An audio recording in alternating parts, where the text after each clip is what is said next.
Ujian demi ujian yang dialami oleh kaum muslimin memang selalu ada, termasuk bagi kita sekarang.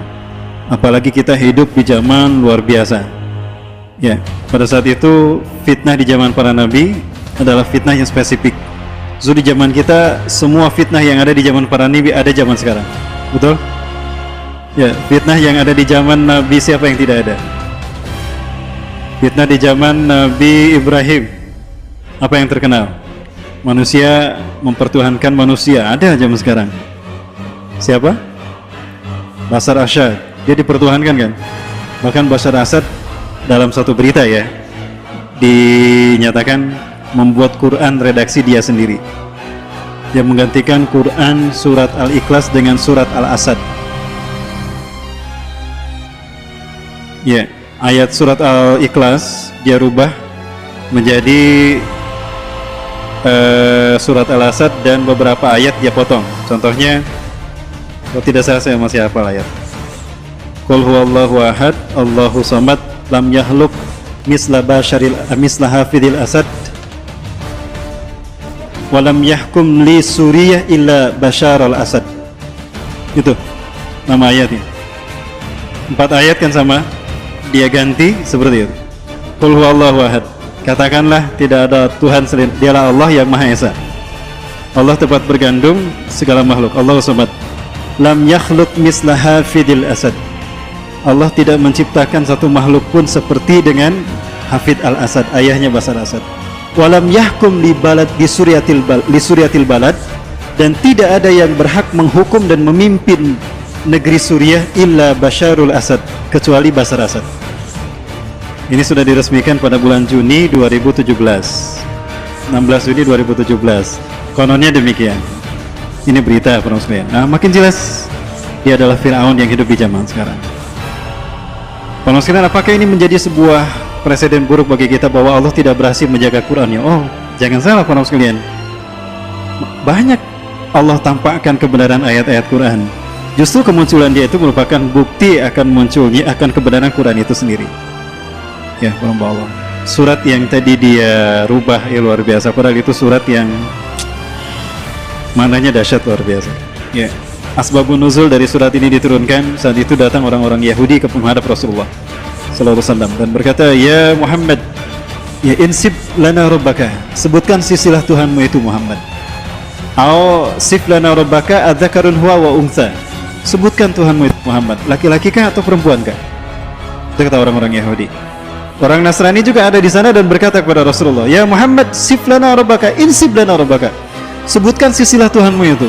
Man abu wa man ummah. Siapa ayah dan ibunya? Aneh kan nanya Tuhan siapa ayahnya, siapa ibunya?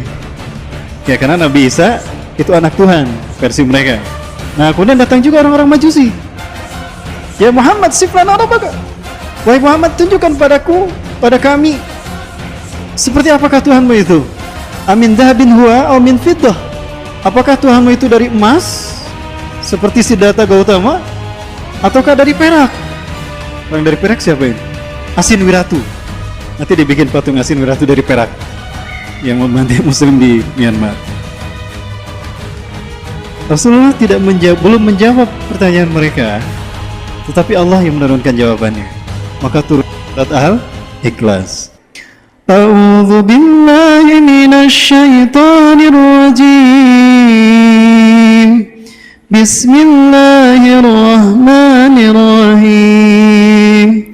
Qul huwallahu ahad, Allahus samad, lam yalid wa lam yulad, wa lam yakul lahu kufuwan ahad. Qul huwallahu ahad.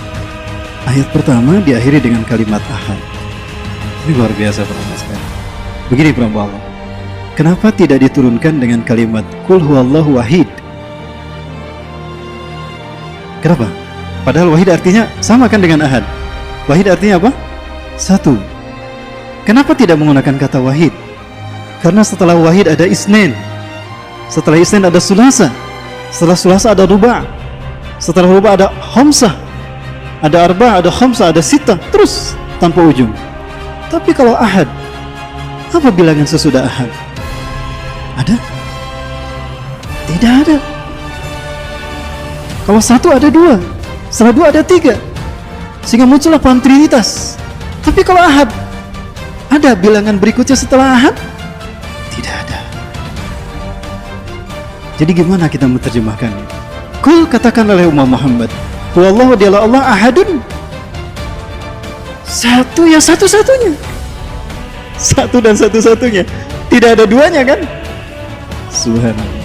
Jadi cukup dengan ayat itu Trinitas dan paganismenya Majusi serta teologinya Yahudi hancur saat itu juga. Cukup dengan satu ayat ini. Ayat berikutnya baru menjelaskan sifat Allah As-Samad, tempat bergantung segala makhluk, ya, yang tidak ada semisal dengan Allah. Laisa kamitslihi syai'un, tidak ada sesuatu yang serupa dengan Allah. Imma fi dzatihi atau imma fi af'alihi atau sifatih. Baik pada zat Allah, tidak ada yang serupa dengan zat Allah. Jadi bagaimana manusia bisa mengaku Tuhan? Para sekalian, munculnya paham humanisme, saya curiga.